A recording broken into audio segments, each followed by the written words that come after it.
Selamat bertemu bersama kami dalam mata kuliah pameran seni rupa dengan dosen pengampu Bapak Wanda Wibawanto SSN MDS dan saya sendiri Muhammad Rahman Latihan SPD MSN.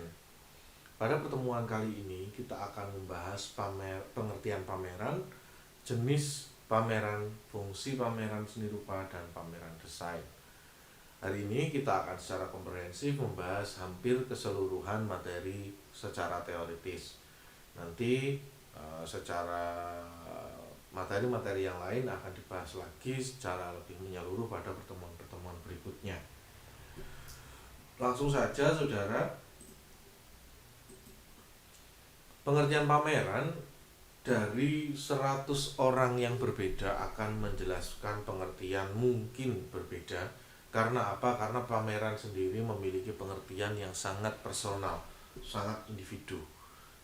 Maka dari itu, seorang kritikus dari Amerika bernama Lucas Kenneth dalam bukunya The Story of Exhibition menyatakan bahwa sebenarnya pameran itu merupakan sebuah alat dari ribuan tujuan, gitu ya. Dan separuhnya saja belum terdefinisikan. Jadi pameran itu sebenarnya sebuah alat yang tujuannya itu banyak sekali. Jadi definisinya pun juga banyak akhirnya gitu ya.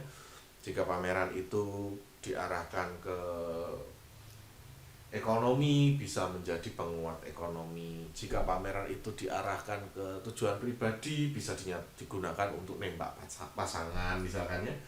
Jika pameran itu digunakan untuk penelitian, maka pameran itu bisa sifatnya akademis dan lain sebagainya.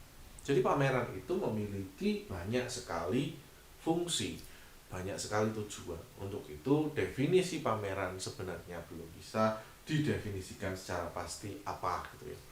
Namun intinya kegiatan pameran adalah kegiatan memamerkan karyanya, memamerkan karya seniman ke dalam sebuah ruang atau sebuah space, baik itu di dalam maupun di luar ruangan, sehingga bisa mengantarkan masyarakat pada sebuah komunikasi yang dibangun oleh seniman ke masyarakat.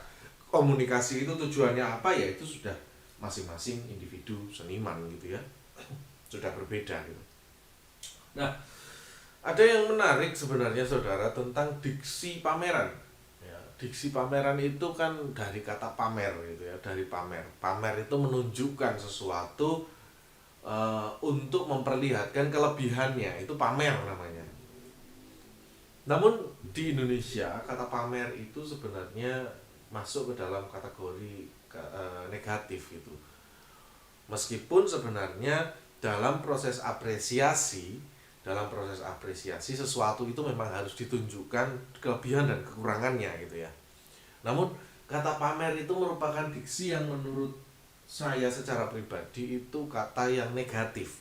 Namun berbeda dengan kata exhibition dalam bahasa Inggris gitu ya. Exhibition itu memperlihatkan atau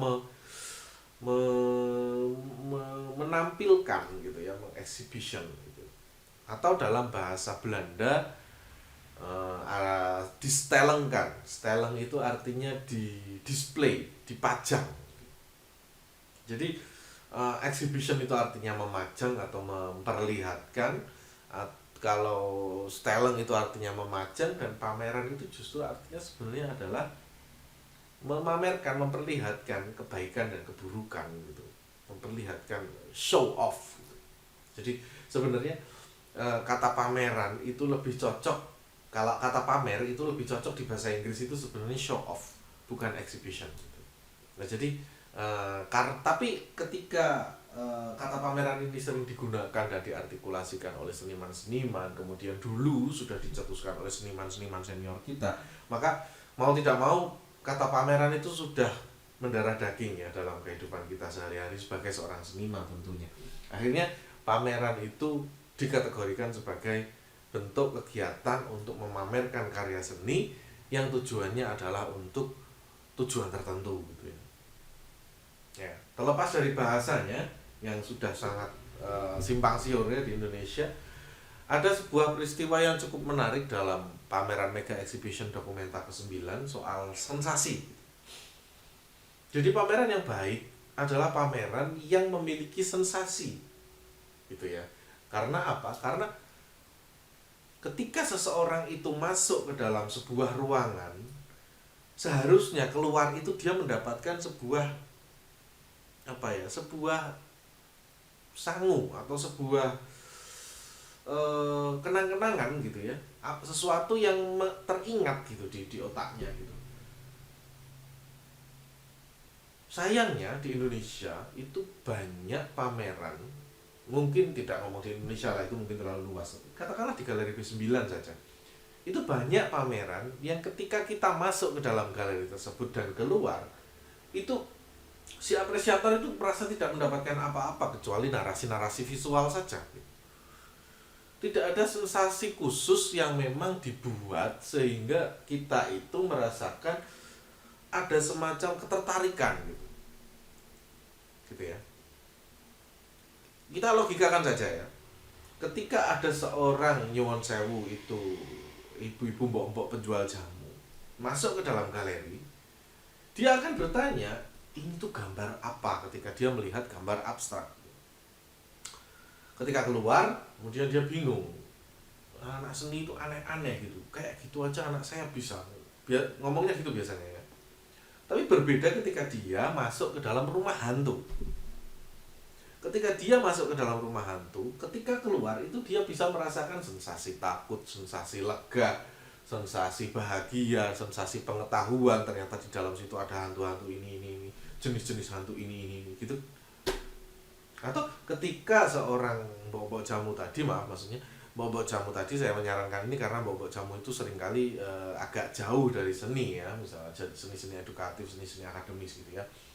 Bukan berarti saya mengesampingkan mbok-mbok jamu, tidak sama sekali. Ketika ada mbok-mbok jamu masuk ke dalam sebuah museum, misalkan katakanlah Museum Ranggawarsita, dia melihat di situ ada diorama manusia purba, di situ ada peninggalan-peninggalan prasejarah, itu lebih masuk ke dalam hati sanubari si apresiator.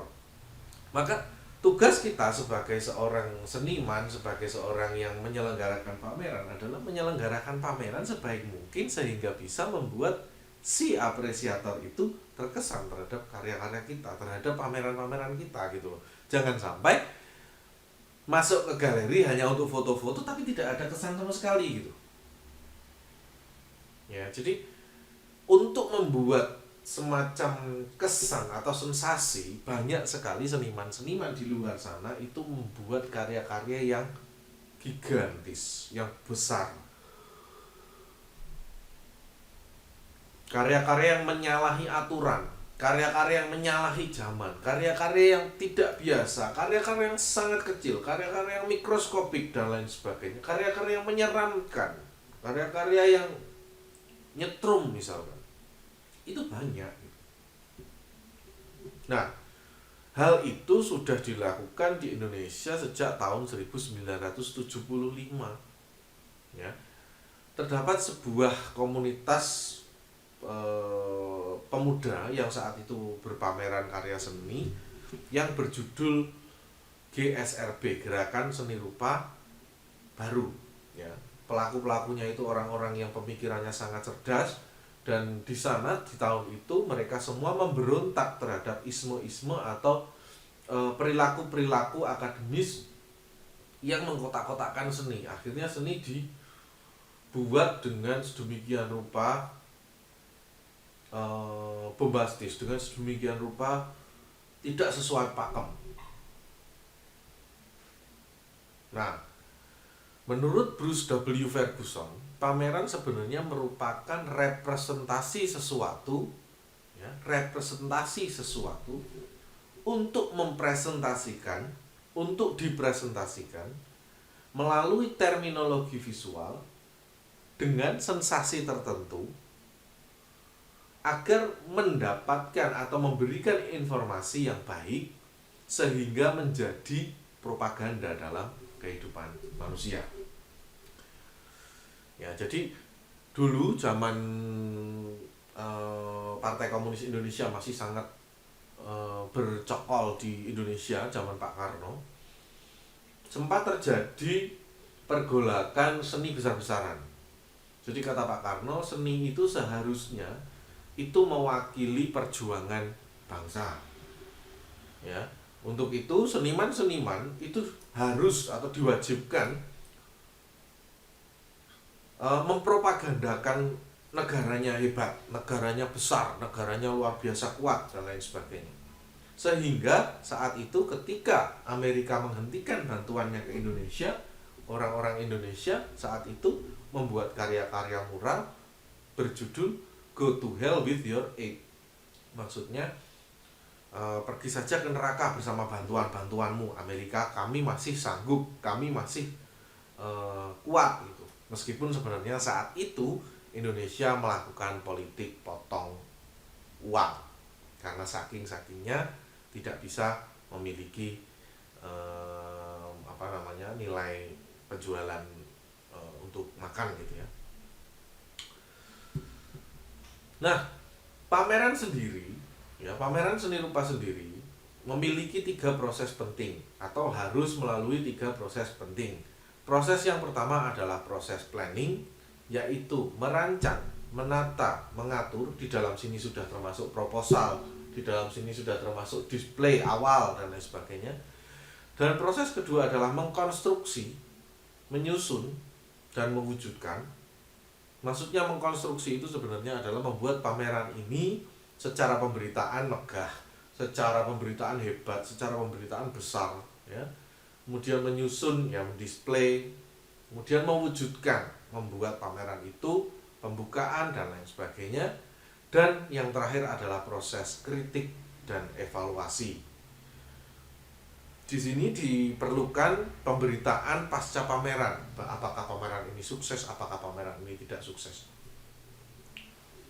Nah, di dalam sebuah pameran sendiri terdapat beberapa apresiator, atau biasa di dunia seni rupa itu dikatakan medan sosial seni rupa. Apresiator itu bisa berupa kolektor, bisa berupa galeris, bisa berupa seniman sendiri, bisa berupa kritikus, bisa berupa wartawan, bisa berupa istri dari kolektor, bisa berupa mahasiswa, dan banyak sekali ya. Jadi Anda nanti akan mulai memahami dalam sebuah pameran itu ada banyak peran-peran yang penting gitu ya. Nah, akhirnya setelah kita memahami si tadi ya, medan sosial seni rupa, kita harus mulai merencanakan atau mulai memetakan proses manajemen itu apa saja gitu ya. Proses manajemen itu ada perencanaan, pengorganisasian, pengarahan, dan pengendalian. Dengan output medan sosial seni rupa ini, bagaimana caranya Anda membuat pameran itu sukses, itu bergantung dari 4 diagram ini. Nah, setelah Anda memahami diagram tadi, maka tahapan pameran yang perlu Anda lakukan adalah perencanaan pameran, berupa penanggalan pameran, kemudian tanggal penting itu apa saja, siapa yang akan membuka, dan lain sebagainya. Karya-karya yang akan dipamerkan seperti apa. Kemudian berikutnya adalah kurasi. Jangan berpikir kalau kurasi itu hanya tulisan saja. Kurasi itu adalah sebuah proses di mana karya seni itu dipilih, diolah, dikonstruksi sehingga menjadi satu kesatuan pameran secara utuh. Tulisannya disebut narasi kurasi atau narasi kuratorial. Kuratorial, pelakunya disebut kurator. Jangan salah bahwa kurator selain memang profesi, sebenarnya kurator juga bisa dilakukan oleh seniman. Maksudnya seniman tersebut mengkurasi dirinya sendiri. Jadi seniman tersebut tidak harus menggunakan kurator luar. Hanya saja persoalan sudut pandang. Tidak mungkin seorang seniman menyeleksi karyanya sendiri, kemudian mengatakan karya ini bagus, karya ini hebat, tanpa adanya sudut pandang yang lain. Ya mungkin itu mungkin terjadi, tapi kurang etis saja gitu ya. Kemudian berikutnya, bentuk pameran Anda harus sudah mulai bisa memetakan ya. secara strategi teknis pameran itu seperti apa. Strategi teknis itu ya pembuatan displaynya nanti seperti apa, kemudian displaynya, kemudian apa, mau menggunakan box seperti apa, mau menggunakan panel seperti apa, mau menggunakan lampu seperti apa gitu ya. Kemudian Anda juga harus memahami publik gitu ya, medan sosial seni rupa yang tadi itu bagaimana caranya agar memahami karya-karya Anda, mengagumi karya-karya Anda sehingga membuat pameran ini berhasil. Nah, selanjutnya saya akan membahas tentang tipe pameran. Tipe pameran itu ada dua berdasarkan jenis karyanya. Yang pertama adalah tipe pameran tipe estetik, di mana objeknya itu bisa berbicara sendiri, ya, memiliki kualitas intrinsik, di dalamnya itu ada puitisasi sehingga bisa berkomunikasi kepada apresiator. Dan yang kedua adalah tipe rekonstruktif. Ini biasanya tipe-tipe karya etnografi atau tipe-tipe karya-karya kebudayaan. Contohnya adalah pameran barang-barang peninggalan Nabi, ya. Ini pedang Rasulullah namanya Zulfikar. Pedangnya besar sekali gitu ya, diangkat oleh Rasulullah. Pedangnya sangat luar biasa, dilapisi emas dan lain sebagainya. Pedangnya sangat kuat gitu ya. Nah, di sini tipe etnografis ini tidak seperti tipe estetik. Jika Anda melihat tipe estetik, itu Anda bisa menganalisanya menggunakan 4 hal: deskripsi, analisis formal, interpretasi, dan evaluasi. Namun, jika karya dari etnografis itu tidak bisa dilihat dari deskripsi, analisis formal, interpretasi, dan evaluasi. Hanya bisa dibaca secara sekilas bahwa karya ini atau objek ini pernah digunakan oleh siapa, ini digunakan oleh ini untuk apa, hasil kebudayaan ini menghasilkan kebudayaan seperti apa, menghasilkan bentuk-bentuk objek seperti apa, dan lain sebagainya. Itu ya. Nah, berikutnya pameran berdasarkan tujuannya. Pameran tentu saja memiliki banyak sekali tujuan. Namun ada beberapa tujuan yang mungkin cukup krusial. Yang pertama adalah tujuan fundraising atau tujuan mencari dana, ya. Pencarian dana itu bisa juga sebagai pencarian dana untuk amal, pencarian dana untuk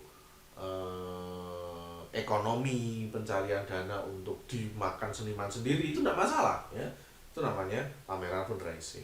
Kemudian yang kedua adalah pameran apresiasi. Pameran apresiasi adalah pameran yang tidak untuk dijual. Pameran apresiasi biasanya diadakan pada museum-museum tertentu, digunakan untuk mendidik seseorang, mengedukasi seseorang, gitu ya. Jadi pameran apresiasi itu namanya. Nah, kemudian yang ketiga adalah pameran festival.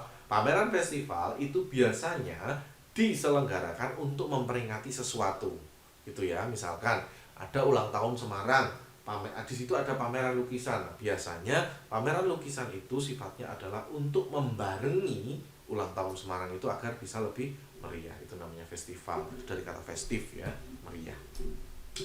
Kemudian berikutnya karakter pameran. Karakter pameran itu dibagi, menurut Mika Susanto itu dibagi menjadi banyak hal. Yang pertama menurut jumlah peserta.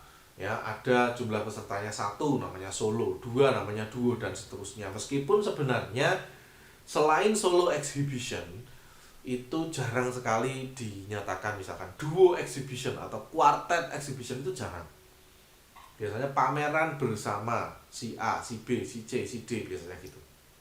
Kemudian menurut jenis kelompok, ini pameran komunitas seniman Kudus misalkan.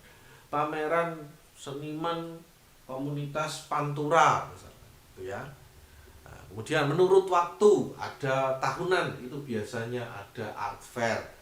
Kalau tahunan itu biasanya itu namanya itu annually atau ya itu. Kemudian kalau 2 tahunan itu namanya biennale, 3 tahunan namanya triennale, dan seterusnya.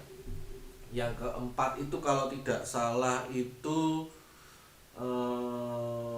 trienal, kemudian yang keempat itu saya lupa, pokoknya ada gitu ya. Jadi berjenjang waktunya. ada mingguan, ada harian, ada tahunan, ada bulanan. Dan jenis karya, pameran menurut jenis karya, pameran lukisan, pameran keramik, pameran kriya dan lain sebagainya. Menurut ruang, ya bisa dalam ruangan formal seperti galeri, museum, ya, apalagi art space dan sebagainya. Kemudian menurut tempat ada indoor, outdoor. Menurut pelaku ada seniman, ada dokter, ada belum tentu kan yang pameran itu hanya seniman, mungkin juga dokter, mungkin juga pemerintah, mungkin juga siapa lagi, penari, mungkin juga guru. Itu kan banyak yang melakukan pameran, mungkin juga ahli elektronik, kan banyak yang melakukan pameran gitu ya. Jadi pameran itu tidak didominasi oleh seniman saja. Misalkan kemudian menurut peta kepentingan, nah ini kepentingannya apa? Misalkan kepentingannya kesehatan, biasanya pameran dokter. Menurut pameran tentang lalu lintas, biasanya pameran pak polisi dan lain sebagainya. Menurut peta sejarah, menurut peta geografis, menurut hasil penelitian dan lain sebagainya. Nah, berikutnya adalah tempo pameran. Pameran biasanya diselenggarakan berdasarkan tempo tertentu. Ada yang pameran tetap, itu biasanya di museum-museum. Karya itu dipajang terus selama bertahun-tahun. Kemudian berikutnya pameran temporer, itu hanya beberapa waktu saja. Pameran keliling itu beberapa waktu dan dikelilingkan ke seluruh tempat-tempat. Kemudian pameran berkala itu setiap 1 tahunan, 2 tahunan, 3 tahunan dan lain sebagainya gitu ya. Nah, yang terpenting dalam sebuah karya seni adalah struktur lokasi. Pameran dengan struktur baru itu biasanya dibuat untuk pameran tersebut. Misalkan ada suatu karya yang hanya bisa dinikmati ketika orang tersebut masuk ke dalam tanah. Misalkan karya itu tentang kematian seseorang atau proses ditanyainya mayat saat adanya malaikat penjaga kubur misalkan, atau penanya kubur misalkan. Nah itu, maka ruangan itu dibuat sendiri gitu. Orang menduduk pasir atau menduduk tanah gitu ya. Kemudian di situ diberikan contoh manekin pocong dan lain sebagainya gitu ya. Kemudian berikutnya adalah pameran dengan konteks nyata keseharian. Nah, pameran ini bisa dilakukan di rumah-rumah. Yang ketiga, pameran yang menginfiltrasi ke lembaga lain. Misalkan ya, pameran seni rupa bersama jurusan seni rupa bekerjasama dengan Polri untuk membuat sebuah pameran poster taat peraturan lalu lintas. Nah, gitu. Itu bisa menurut struktur lokasinya. Nah, pamerannya cocoknya di mana? Ya di jalan. Karena pengguna lalu lintas itu ya pengguna jalan kan gitu kan. Kemudian pameran yang diadakan karena sama dengan kecenderungan ruangan. Nah, ini misalkan ya, Anda ingin membuat pameran yang bernuansa Eropa, maka pameran yang cocok itu diadakan di kota lama. Misalkan seperti itu. Pameran yang terbebas dari struktur. Lah, kalau ini sudah terbebas sekali. Anda bisa membuat pameran di taman, Anda bisa membuat pameran di hutan, Anda bisa membuat pameran dimanapun. Sebenarnya seperti itu, gitu ya. Namun tetap Anda harus mempertimbangkan kualitas karya, kemudian keamanan karya. Nggak mau dong tiba-tiba pameran karyanya kena hujan terus rusak gitu kan. Anda harus mempertimbangkan lagi kemudahan apresiator untuk mengakses karya. Karyanya bagus, displaynya luar biasa, tapi saat dilakukan display yang hanya bisa melihat hanya satu orang, yang lain nggak bisa melihat, itu kan percuma gitu ya. Maka dari itu Anda perlu banyak mempertimbangkan hal-hal selain konsep pameran itu sendiri. Nah, mungkin itu dulu yang bisa saya jelaskan kepada Anda. Untuk selanjutnya, saya persilahkan kepada Anda untuk membuat grup WhatsApp, di mana grup tersebut terdiri dari berbagai macam kelompok yang nanti Anda bisa tentukan sendiri kelompoknya ya. Di situ terdapat 4 divisi atau 5 divisi lah, setidaknya 5 divisi. Divisi yang pertama adalah divisi kuratorial, yang kedua adalah divisi teknis display, dan yang ketiga divisi computerized. Di situ ada nanti katalog dan lain sebagainya, katalog, kemudian ada apa namanya, poster, website. Kemudian yang keempat adalah divisi fotografi dan dokumentasi, dan yang kelima adalah divisi keuangan dan apa namanya, konsumsi gitu ya. 5 divisi itu silahkan Anda buat dalam grup, tentukan orang-orangnya. Anda semuanya sudah bisa, saya rasa Anda semua sudah dewasa, sudah bisa menentukan sikap, sudah bisa menentukan yang mana yang menurut Anda baik dan benar. Silahkan bagi rata semuanya. Nanti Anda saya persilahkan untuk membuat list di WhatsApp tersebut ya. Masukkan saya dan Pak Wanda di dalam grup tersebut. Mungkin itu saja yang bisa kami sampaikan dalam perkuliahan kali ini. Selamat beraktivitas, semoga Anda selalu sehat. Jangan lupa selalu terapkan protokol kesehatan. Assalamualaikum warahmatullahi wabarakatuh.